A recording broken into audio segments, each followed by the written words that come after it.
1 Tessalonicenses capítulo 5, verso 3 diz assim: Pois que, quando disserem a paz e segurança, então lhe sobrevirá repentina destruição, como a dores de parto aquela que está grávida, de modo nenhum escaparão.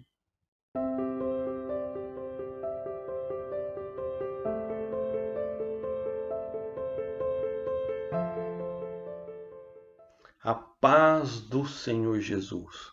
Na história existiram muitos falsos profetas que tentaram prever o fim do mundo. Outros até dataram quando seria a volta do Senhor Jesus. Porém, até o dia de hoje, todos que apostaram em uma data, um ano, se frustraram. Primeiramente, a Bíblia diz no Evangelho de Mateus, capítulo 24, verso 36, que daquele dia e hora ninguém sabe. Até mesmo Jesus, enquanto na sua humanidade, declarou não saber. E é impressionante que até alguns na história que se diziam cristãos tentaram agendar este momento do fim. Porém, Jesus foi questionado pelos seus discípulos a respeito dos sinais em Mateus no capítulo 24, verso 3. Dize-nos, quando serão estas coisas e que sinal haverá da sua vinda e do fim do mundo?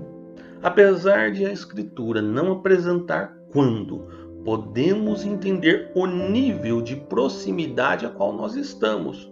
O texto que li aqui na introdução de 1 Tessalonicenses capítulo 5, verso 3, compara os sinais para o fim com as dores de parto de uma grávida. Segundo os especialistas, o grande sinal de que uma grávida está em trabalho de parto é o início das contrações uterinas regulares. No início, as contrações parecem cólicas menstruais ou uma dor nas costas que vai e vem em intervalos de 20 a 30 minutos. Aos poucos, a dor ela se torna mais forte e dura mais tempo. Resumindo, quando mais próximo fica de dar à luz, as dores ficam mais fortes e prolongadas em intervalos entre elas muito menores. E aí nós temos alguns sinais citados por Jesus. Então nós vamos tentar perceber o nível de intensidade de intervalo entre eles e se tem aumentado em nossos dias. O primeiro sinal que Jesus diz são o surgimento de falsos cristos. No Evangelho de Mateus, capítulo 24, verso 25, Jesus, ao responder aos seus discípulos, diz assim: Porque muitos virão em meu nome, dizendo, eu sou o Cristo, e enganarão a muitos. Se declarar ser o Cristo e enganar a muitas pessoas não necessariamente se cumpre em uma pessoa, mas pode se cumprir em uma organização religiosa. Todo aquele ou tudo aquilo que se coloca como único meio de salvação, como luz para o mundo, caminho para Deus, como a verdade de Deus, ou auto-assume características que só o Cristo tem, é como se estivesse se declarando: eu sou o Cristo. Um falso Cristo não necessariamente é uma pessoa, mas pode ser uma organização ou uma religião. Mas se caso a mesma tiver um líder, esse tal pode se portar como o tal. A quantidade de seitas que tem surgido nos últimos tempos, se portando como o Cristo, tem sido muito intensas. Vou citar aqui alguns exemplos. De 1848 para cá, mais ou menos, surgiram diversos grupos espíritas, diversas ramificações com propostas e respostas que só o Cristo pode oferecer. Tem também os grupos gnósticos. O movimento cristão gnóstico universal surge em 1950. O líder expressava em um dos seus livros que, abre aspas, a igreja gnóstica é a igreja invisível de Jesus Cristo. Para ver esta igreja, há que se viajar em corpo astral e somente nosso movimento pode ensinar esse segredo. Fecha aspas. Para eles, somente eles têm acesso à verdade. A Igreja de Jesus Cristo dos Santos dos Últimos Dias, mais conhecidos como os Mormons, foi criada em 1823 por Joseph Smith nos Estados Unidos.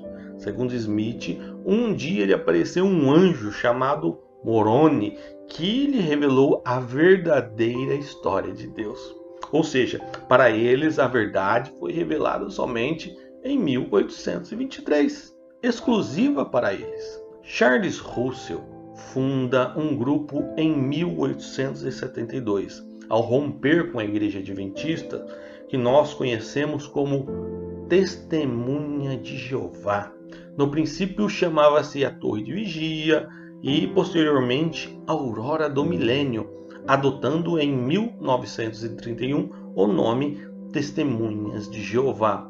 Os Testemunhas de Jeová já anunciaram o fim do mundo algumas vezes, 1914, 1925, 1976 e 1984. Bom, citei apenas estes exemplos, mas existem outras centenas de seitas. Percebam que o crescimento e os surgimentos das tais são insectos recentes e estes estão enganando a muitos e se portando como Cristo. O segundo sinal que eu quero aqui citar são as guerras. No Evangelho de Mateus, capítulo 24, verso 6, na parte A diz assim: E ouvireis de guerras e de rumores de guerras. No verso 7, porquanto se levantará nação contra nação e reino contra reino. O século XX foi marcado por duas sangrentas guerras mundiais, seguida por inúmeros conflitos da Guerra Fria. Um saldo de 77 milhões de mortos, destes pelo menos 7 milhões de judeus. A bomba atômica atirada sobre Hiroshima e Nagasaki em 6 de agosto de 1945 trouxe ao mundo o conhecimento de um poder de destruição nunca antes sonhado, a energia atômica. Já em 1993, estimava-se que havia cerca de 48 guerras étnicas em andamento pelo mundo afora e que havia 164 reivindicações étnico-territoriais. No atual momento, desde quando a Rússia invadiu a Ucrânia, as atenções mundiais estão voltadas para o conflito aqui no leste europeu. Mas a guerra na Ucrânia não é a única em andamento no mundo. Em 2022, pelo menos 28 países apresentaram conflitos ativos ou em algum combate armado, segundo o levantamento do projeto de dados de localização e eventos de conflitos armados. Agora, neste mês de junho de 2023, o qual eu falo neste vídeo, o mapa que eu estou mostrando destaca os países que estão em guerra na atualidade. Perceba em relação ao tamanho do mundo a quantidade em branco e a quantidade colorida, indicando algum tipo de guerra acontecendo neste momento. Percebam a proporção. Está aí na imagem a fonte da onde você pode pesquisar isto. Um terceiro sinal citado por Jesus é a fome. Evangelho de Mateus, capítulo 24, verso 7. E haverá fomes em vários lugares. A SIC Notícias aqui de Portugal publicou agora no mês passado que 258 milhões de pessoas no mundo, em quase 60 países, passam fome e que uma grande percentagem da população vai morrer por causa da fome. 35 milhões de crianças com menos de 5 anos estão gravemente malnutridas. As guerras, as alterações climáticas e os impactos da pandemia são estas as principais causas do aumento da fome em todo o mundo. Os números continuam a crescer e agora em 2023 já é o pior dos últimos 7 anos, segundo as Nações Unidas. Um quarto sinal citado por Jesus: pestes, Evangelho de Mateus, capítulo 24, verso 7. E haverá pestes em vários lugares. Grandes epidemias e doenças sempre marcaram a história humana, como, por exemplo, a peste negra, que de 1347 a 1353 e resultou na morte de mais ou menos 50 milhões de pessoas. A gripe espanhola também foi uma pandemia que aconteceu por conta de uma mutação do vírus influenza entre 1918 e 1919. Ao todo morreram pelo menos também 50 milhões de pessoas no mundo, das quais cerca de 20 milhões estavam na Índia. Recentemente nós vivemos a pandemia do Covid-19, que foi a disseminação global de um vírus da família do coronavírus a partir de 2020. O mundo registrou milhões de mortes causadas pela doença, assim como profundas transformações econômicas, sociais e culturais. Um quinto sinal citado por Jesus são as catástrofes naturais. Evangelho de Mateus 24:7. E haverá terremotos em vários lugares. Tsunamis, tufões e terremotos nos últimos 20 anos têm de fato produzido preocupações para as autoridades mundiais. No início de 2023 tivemos um terremoto na Turquia, onde a Turquia e a Síria foram sacudidas por um forte sismo, considerado um dos mais letais da história do país. Agora, o que você não sabe, pois nem tudo é noticiado, é que neste momento está ocorrendo terremotos. E houve diversos nos últimos 30 dias. Neste mapa, cuja fonte aparece aí na tela, indica com os pontos coloridos onde ocorreram e estão ocorrendo terremotos neste momento. Muita gente vai dizer, mas tudo isso apontado como sinal sempre existiu. Mas quero lembrar da semelhança das dores de parto, cada vez maior e prolongado, com um intervalo menor. A frequência e a intensidade com que as coisas estão acontecendo estão cada vez maiores com um intervalo de tempo menor. Eu poderia citar muitos outros e mais sinais que estão cada vez mais intensos, tais como o aumento da iniquidade, o esfriamento do amor, o crescimento da ciência e o cumprimento da profecia que originou no renascimento de Israel em 1948. Mas o último e importante sinal que quero destacar e encerrar esse vídeo é, ponto 6, a pregação do Evangelho pelo mundo inteiro. No Evangelho de Mateus, capítulo 24, verso 14, diz assim: E este Evangelho do Reino será pregado em todo o mundo, em testemunha a todas as nações, e então virá o fim. Em Apocalipse, no capítulo 7, verso 9, diz assim: Depois dessas coisas olhei, eis aqui uma multidão, o qual ninguém podia contar, de todas as nações, tribos, povos e línguas, que estavam diante do trono e perante o Cordeiro, trajando vestes brancas e com palmas nas suas mãos. Este texto apresenta representantes de todas as nações, tribos, povos, línguas lá no céu. E para que isso se cumpra, o Evangelho tem que chegar ao mundo inteiro.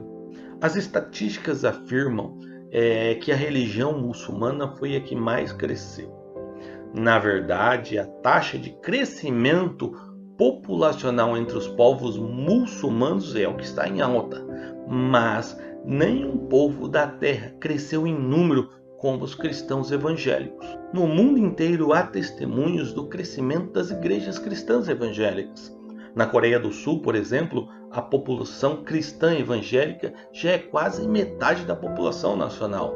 A maior igreja do mundo se encontra lá, com praticamente 1 milhão de membros. Temos também um crescimento importante na África, na América Central e no Brasil, em que chegam muitas vezes a 1/4 da população do mundo. Embora o crescimento populacional seja um desafio para a evangelização global, existem diversos fatores para a igreja comemorar, começando pelo surgimento de uma geração evangelizadora.